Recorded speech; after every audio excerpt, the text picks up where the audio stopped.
warahmatullahi wabarakatuh. Nah, selamat pagi nih sobat pendengar podcast kita yang ya sudah tidak terhitung ya berapa kali podcast kita. Nah, pada episode kali ini kita akan membahas nih tentang novel yang berjudul Tentang Kamu dari karya Terelie. Nah, novel ini mengisahkan tentang kehidupan dan perjuangan seseorang perempuan bernama Sri Ningsih. Hari ini kita akan menggali beberapa poin penting terkait alur, konflik, latar, hingga amanat dalam novel ini. Yuk langsung saja kita mulai. Nah, di sebelah saya ini ada Kak Danela Farasulanti. Kayak saya boleh panggil Kak atau Ibu nih sebenarnya? Panggil Kak aja. Oke ya, Kak Danela ya. Nah, Kak Danela ini salah satu sastrawan terkenal ya untuk membicarakan tentang novel-novel nih teman-teman.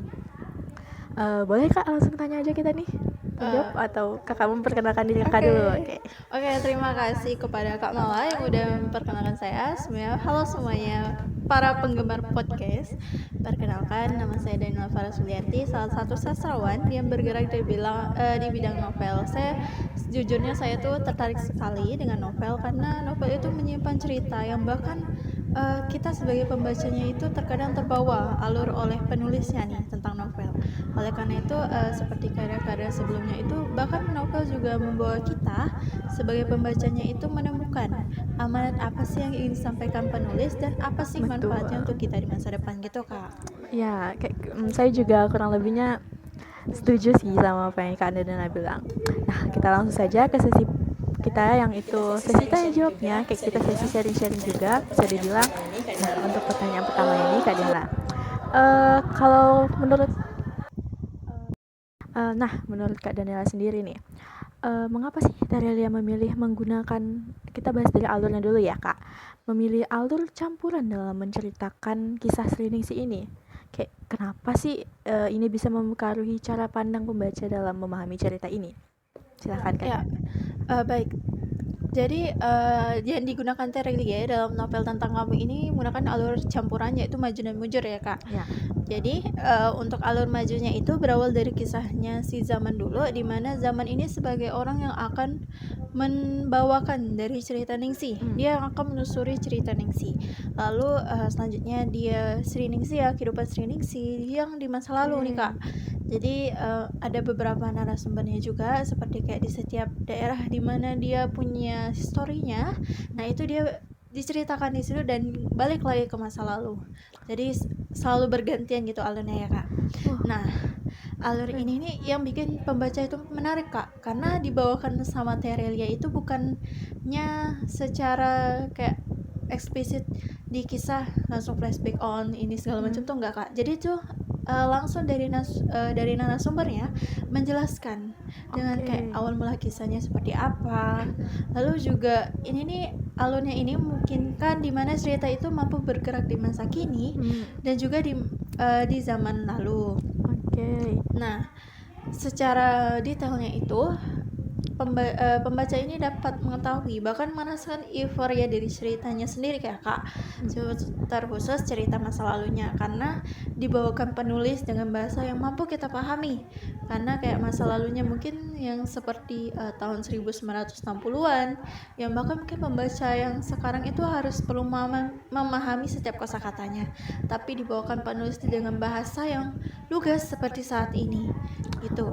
Nah, lalu alurnya ini membuat pembaca itu terlibat secara emosional. Ya, ini yang pasti buat kita memahami bagaimana sih kisah masa lalu Sri, bahkan mengaruhi keputusannya di masa kini. Kayak bahkan di masa lalu Sri itu gimana dia taunya kehidupan dia sendiri, akhirnya dia membuat keputusan yang sebenarnya itu adalah hal yang baik, bahkan tidak disangka-sangka sebenarnya Kak. Gitu Kak. Keren sih, keren.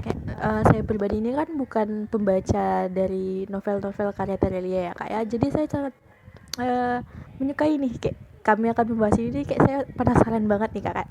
Nah, lalu saya boleh ya Kak pertanyaan yang kedua. Nah, untuk pertanyaan kedua ini, konflik mana sih Kak menurut Kakak yang paling dominan di dalam novel ini? Secara kayak apakah ini mengembangkan novel tersebut, konflik tersebut sehingga bisa mencapai klimaksnya? Gimana Kak? Sebenarnya itu konflik dari yang dibawakan novel ini sebenarnya banyak ya kak. Novelnya ini banyak mengandung perjuangan Sriningsih dari awal dia lahir, bagaimana kehidupan dia lahir sampai akhirnya dia meninggal dunia di Paris ya.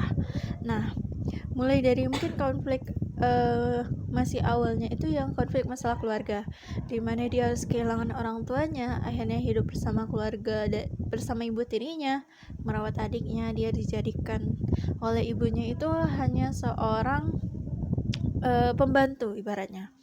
Dia dijadikan oleh ibunya itu untuk mencari nafkah, padahal sebenarnya itu tanggung jawab oleh ibunya, Benar. memasak segala macam. Nah itu mungkin konflik awalnya deh. Nah di sini itu digambarkan Terelia konflik ini dengan bagaimana sih perasaannya, sabarnya seorang Sriningsih dalam tetap menjalani hidupnya bersama keluarga tirinya.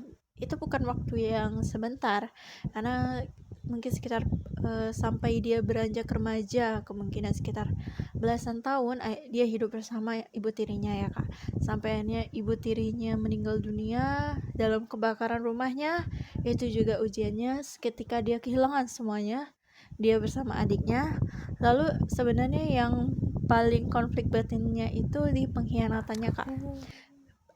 Pengkhianatan di sini itu sangat krusial sebenarnya konfliknya, karena peran ini akan ikut terbawa arus hingga ke akhir endingnya. Karena di pengkhianatan ini dia waktu itu pindah bersama adiknya ke Surakarta, sebuah pesantren, bertemu dengan sahabatnya nih. Nah sahabatnya itu mengkhianatinya. Waduh, pengkhianatan lagi ya kak ya. Iya, Penuh pengkhianatan. jadi ada dua sahabat pertamanya itu yang bahkan sejati sekali, lalu ada sahabat satunya ini yang memang pengkhianat. Nah itu tuh dilandasi dengan faktor sebenarnya kecemburuan juga kak. Kecemburuan yang pertama. Ya, nah kecemburuan dari seorang sahabatnya ini yang bernama Lasri itu cemburu dengan Nur Aini, sahabatnya satunya yang seorang anak dari pesantren.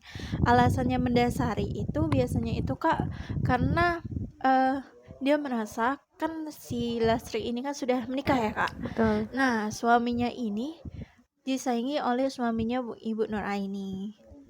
Iya, jadi merasa tersaingi, akhirnya mereka menganggap bahwa keluarga dari orang tua si Nur Aini ini, Kiai, itu seorang pengkhianat, munafik ya kak. Munafik. Terlalu banyak ya pengkhianatan di dalam Iya. cerita ini ternyata teman-teman. Waduh. Malah di akhirnya ya kak, menuju sebelum si Sriningsih akhirnya melepaskan diri untuk pergi ke Jakarta merantau, di sana dia itu merasakan konflik yang paling menggugah emosi sebenarnya. Bahkan pembaca mungkin kayak tidak menyangka akan hal terjadi seperti itu ya kak, karena dibawakan sama Terelia ini disangkut pautkan dengan kejadian PKI. Oh, ada plot twistnya tersendiri ya kak ternyata. Iya kak, yang bahkan kami aja sebagai pembaca tuh kayak kenapa bisa sih dikaitkan dengan PKI, dimana ternyata suaminya dari Lasri ini bekerja sama dengan PKI. Mereka PKI waktu itu kan membenci sekali kan dengan kiai, dengan apa sih keagamaan, karena mereka tidak percaya dengan agama nih. Nah jadi mereka akhirnya melakukan pembantaian massal di pesantren. Korbannya itu banyak sekali digambarkan oleh Terelia, di mana korban yang paling utama itu adalah keluarga dari Kiai sendiri kak. Waduh, ternyata cukup berat ya teman-teman ya cerita ini. Saya kira kayak hanya sekedar cerita romans biasa, ternyata sampai menyangkut PKI loh. Iya, novelnya romansnya itu belum kerasa sama sekali kak. Benar-benar belum kerasa. Bahkan digambarkan dengan kisah awalnya yang padahal endingnya juga mereka bersatu tuh tidak ada romansanya sekali terasa kak. Jadi benar-benar kayak di situ juga Sriningsih kehilangan kehilangan adiknya, karena dia dapat mendengarkan bahwa adiknya itu menjadi korban juga ditemukan. Karena ketika orang menemukan itu sudah tidak berbentuk, tapi itu dianggap karena mungkin sebaya ya. Jadi dianggap itu adiknya. Oke. Aduh, cukup berat ya untuk saya sendiri yang tidak begitu tertarik dengan novel-novel seberat ini tuh. Ternyata tidak boleh memandang cerita itu dari judulnya aja teman-teman. Iya, bahkan ini nih intinya yang di posisi poin ini, dimana ini nih bersangkut paut sekali dengan endingnya, tentang siapa sih, tentang bagaimana solusinya, bagaimana penyelesaiannya. Karena di konflik selanjutnya, di mana di Jakarta itu adalah kejadian jatuh bangunnya seorang Sri Ningsih. Bagaimana dia mendapatkan seluruh kekayaannya yang bahkan sampai 19 miliar itu cukup banyak ya, Banyak banget sih gitu. Cukup banyak aja. tanpa tahu nih siapa sih penerusnya, sehingga di situ zaman ini menemukan bahwa banyaknya harta dari Sri Ningsih itu diperoleh dari bagaimana dia mengelola usahanya, Oke. sampai akhirnya dia jual gitu. Tapi tetap masih ada dia mendapatkan porsinya walaupun dia sudah tidak berada di situ, tidak memegang jabatan itu. Konflik selanjutnya juga sebelum endingnya, sebelum penutup, itu dia kisah cintanya, kehidupan cintanya bersama seorang Hakan, suaminya, yang dimana dia harus kehilangan anaknya 2 kali karena keguguran. Juga anak yang pertama itu keguguran ketika ia baru mengandung selama 7 Oke. bulan. Lalu anak keduanya itu meninggal ketika dia baru 6 jam dilahirkan, lalu meninggal dunia. Itu di situ juga dijelaskan secara medis ya oleh Terelia mengenai alasan kenapa anaknya sampai meninggal 2 kali. Oke. Dan sampai akhirnya hingga akhir hayat suaminya, mereka tidak memiliki anak sama sekali. Aduh. Maaf sebentar. Wah gila, ternyata benar-benar cerita ini seberat itu ya teman-teman ya. Mulai dari kehilangan, pengkhianatan, kayak wah, saya juga pusing baru mendengar saja, belum membaca full ceritanya sudah ikut merasakan kesedihan nih teman-teman. Boleh Kak kita lanjut ke pertanyaan yang ketiga ya, kayak oke, kita lanjut ke pertanyaan yang ketiga nih ya Kak Daniela ya. Menurut Kakak sendiri sih, pesan moral apa sih yang kuat yang disampaikan oleh Terelia dalam cerita tentang kamu ini? Kak, apakah amanat ini tersampaikan dengan baik dengan penggambaran plot dan karakternya ini Kak? Oke, jadi pesan amanat atau pesan moral yang kuat nih dalam novel ini itu adalah tentang keteguhan hati dan kesabaran kita dalam menghadapi ujian. Kita ambil contoh ya, Sri Ningsih ini menggambarkan seorang perempuan, anak pertama, anak satu-satunya sebenarnya Kak. Waduh. Itu harus kuat menjalani hidupnya meskipun dia itu banyak kesulitan sekali. Dari dia lahir, harus kehilangan orang tuanya, hingga akhirnya dia harus kehilangan adiknya, merasakan bagaimana euforia pembantaian, lalu akhirnya dia jatuh bangun usahanya, bahkan dia merasakan bagaimana penjarahan sewaktu 98 itu, lalu hingga akhirnya dia meninggal dunia dalam kesendirian karena dia memilih setelah meninggalkan suaminya meninggal, dia akhirnya meninggalkan keluarga dari orang yang telah membersamainya selama dia di London. Sampai akhirnya dia pergi ke Paris sendirian, bertemu dengan mungkin orang sebayanya ya, karena panti jompo, jadi sebayanya di situ dia meninggal bersama teman-temannya. Waduh, ternyata cukup jelas juga ya penggambaran karakternya ini, mulai dari dia bertemu dengan karakter-karakter lain sampai akhirnya akhir hayatnya juga diceritakan dengan baik. Nah, Kak Daniela, untuk pertanyaan yang keempat nih, seberapa penting sih peran latar dan waktu tempat di dalam novel ini? Terutama kan ini kan latarnya nggak cuma di Indonesia aja ya, ada latar luar negeri, London lah. Dalam menggunakan ini nih, seberapa pentingnya sih peran latar ini? Baik, dia kan berubah berkali-kali ya Kak. Ya. Untuk latarnya itu, mulai dari pertama dari ceritanya itu, mungkin kita ambil dari novelnya aja sih, satu buku novel ini. Di halaman pertama kita akan berada di London, tempat zaman Zulkarnain tinggal, maksudnya berkuliah dan bekerja. Sampai akhirnya mereka harus ke Paris, meninggalnya seorang Sri Ningsih, mengenalnya seorang Sri Ningsih, sampai akhirnya dia memilih pergi ke Pulau Bungin, kalau tidak salah saya, Pulau Bungin, di mana itu ada di Lombok, sekitaran Lombok, di daerah Nusa Tenggara ataupun Lombok ya. Itu akhirnya mereka pindah lagi kelatannya ke Surakarta. Setelah orang tuanya meninggal, hanya pindah ke Surakarta, lalu dia merantau sendirian ke Jakarta. Di Jakarta baru dia ke London. Hidup di London, menemukan cintanya, lalu akhirnya dia meninggal di Paris. Oke. Nah, ini sangat penting ya peran latar waktu dan juga tempatnya, dimana Sri ini menunjukkan kehidupan Sri itu yang berubah kontras sekali dari kehidupan dia di Indonesia dengan Iya. di luar negeri. Di Indonesia dia merasakan penderitaannya, di Jakarta dia udah merasakan kebahagiaannya. Dia menemukan bahwa dia punya kekayaan nih. Ya, Sampai akhirnya dia memilih ke luar negeri, melepaskan semuanya, seolah-olah ia tak mengenal siapapun yang ada di Indonesia. Akhirnya dia ke London menemukan hidup barunya. Itu sangat penting sekali, Kak. Mungkin tempat yang sangat penting itu di Surakarta, oke. di tempat dia kehilangan adiknya, pengkhianatan sahabatnya. Lalu di Jakarta, tempat di mana zaman ini menemukan jawaban atas setiap kekayaan yang dimiliki oleh Sri, dan juga di London, tempat di mana Sri ini menemukan cintanya, karena itu sangat berpengaruh sekali, Kak. Oke, mungkin kalau misalnya kita ya yang anak zaman sekarang ini mungkin bilangnya new place, new journey. Iya. Tempat baru, kehidupan baru. Keren banget. Saya cukup suka nih. Dan oke, mohon maaf nih teman-teman pendengar podcast kita kali ini. Tadi terpaksa kita harus pending tiba-tiba karena azan. Nah, kita lanjut ya Kak Daniela ya. Untuk pertanyaan selanjutnya nih. Kan tadi kita udah membahas mengenai pesan moral ya Kak dari dalam cerita atau novel tentang kamu ini. Nah, menurut Kakak sendiri, apakah pesan moral ini cukup relevan dengan tantangan yang dihadapi para pembaca modern, terutama untuk kita kan sekarang ada Gen Z, Gen Alpha, ada juga kalau sekarang kita gen terbaru itu Gen milenial juga millennial. ada, kayak banyak lah gen-gennya, Iya. tapi terkhususnya Gen Z inilah. Gimana Kak menurut Kak Daniela?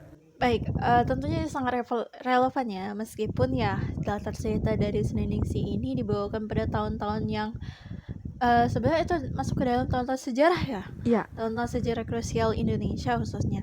Tapi ini juga tetap relevan karena perjuangan, kesabaran, dan keteguhan hati seorang Seneningsi ini tetap menjadi pelajaran berharga bagi kita nih, baik kita generasi milenial, Gen Z, Gen Alpha, atau segala macamnya itu, tetap mampu menjadikan hal tersebut itu sebagai pelajaran untuk kita lebih menghargai dan menghadapi tantangan khususnya. Karena bagi kita sendiri ini banyak sekali kan tantangannya betul. dalam kehidupan, bahkan kayak banyak sekali kasus mereka ingin bunuh diri kan, ya kan. Iya. Aduh, Banyak sekali pada mereka seolah-olah kayak seperti tidak menemukan semangat hidup. betul. Saking banyaknya tantangan yang mereka hadapi, masalah mereka.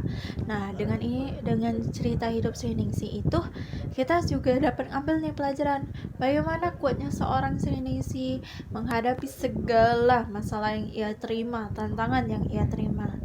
Nah, tentu pesannya adalah penting bagi kita untuk tetap bertahan Betul. dan tetap teguh, sehingga ini itu sangat relevan sekali dan boleh dibaca.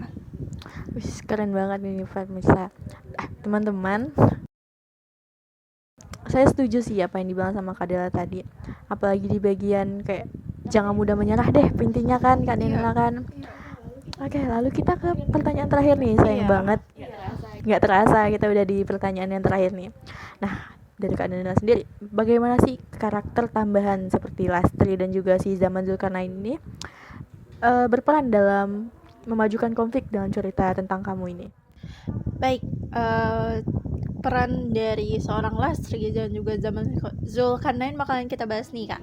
Nah, untuk Zaman Zulkarnain ini perannya itu sebenarnya dia menyangkut sebagai tokoh utama. Karena dia itu yang membawakan ceritanya, Kak. Dia yang seolah-olah nih Zaman Zulkarnain adalah orang yang mengajak kita pembaca itu menelusuri kisah hidup seorang Seningsi. POV lah gitu ya. Ya, kayak jadi Zaman Zulkarnain ini menelusuri, ketemu orang menceritakan kisah hidup Seningsi ketika dia masih di tempat asalnya, lalu berpindah lagi. Nah, itu diceritakan itu adalah peran yang Zaman Zulkarnain itu dalam memajukan konflik. Ibaratnya seorang Zaman Zulkarnain membawakan cerita si Sriningsi dengan bentuk yang berbeda. Itu untuk zaman Zulkarnain ya Kak. Lalu untuk seorang Lastri ini sangat penting sekali karena dia menyangkut di resolusi akhir ceritanya. Mungkin di awal konfliknya seorang Lastri ini dia mengkhianat. Sebenarnya yang dipandang oleh Lastri ini adalah pengkhianatan seorang Nuraini. Nah, tapi Sriningsi ini merasa bersalah terhadap Lastri dan juga Nuraini, sehingga dia itu menjadi orang yang memberitahukan ketika itu kepada Lastri untuk tidak melakukan hal tersebut. Tapi karena Lastri ini merasa si Sriningsi ini terlalu ikut campur, akhirnya konfliknya dia menahan Sriningsi sebelum akhirnya dia melakukan pembantaian waktu itu. Nah, sebenarnya tidak digambarkan nih Kak gimana Lastri ketika Sri Ningsi itu udah pindah ke Jakarta karena Lastri udah ditangkap oleh polisi untuk dipenjarakan. Nah, ketika itu ada misteri nih Kak di waktu kena alasan mengapa seorang Sri Ningsi yang sudah memiliki jabatan, yaitu pemilik dari pabrik nih Kak, pabrik sabun, kenapa memilih untuk menjual pabriknya dan pergi ke luar negeri. Hingga akhirnya jawaban itu ditemukan di endingnya, di penutupnya.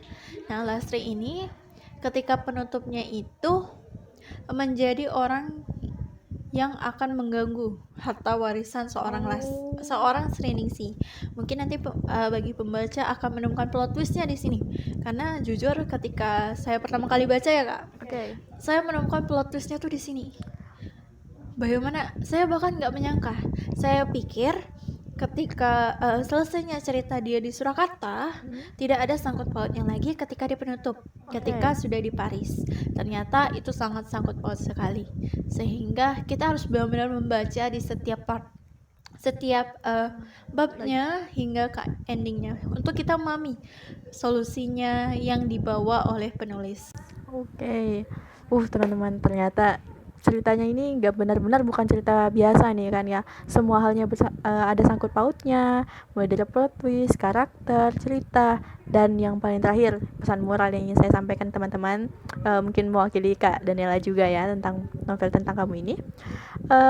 Seberapa berat pun hidup kalian, seberapa banyak pun masalah yang kalian hadapi, yang pastinya tolong jangan menyerah karena kalian nggak tahu nih kapan waktu kalian menemukan kebahagiaan kalian, atau mungkin Tuhan udah menyiapkan hal-hal yang bagus untuk kalian, tapi kalian udah keburu menyerah duluan, kan sayang banget ya teman-teman. Nah, jadi terima kasih Kak Daniela atas kisahnya ini, pendapatnya lah, sharing-sharingnya tentang novel karya Terele ini yang berjudul Tentang Kamu. Nah, semoga di lain kesempatan boleh lah ya Kak Daniela kita bahas novel lain. Nah, untuk saya sendiri juga jadi semakin tertarik nih buat baca juga novel Tentang Kamu dari Terele ya. Nah, mungkin itu saja dari saya. Terima kasih Kak Daniela atas kembali Kak Mala. Ya, terima kasih atas sudah hadir menyempatkan waktunya di sini, dan teman-teman yang sudah menonton juga terima kasih sudah setia, dan mungkin boleh lain kali kita kirim-kirim pertanyaan untuk Kak Daniela. Siapkan saja, akan kami posting di sosial media kami. Selamat siang dan salam sejahtera untuk kita semua. Assalamualaikum warahmatullahi wabarakatuh. Waalaikumsalam warahmatullahi wabarakatuh. Dadah.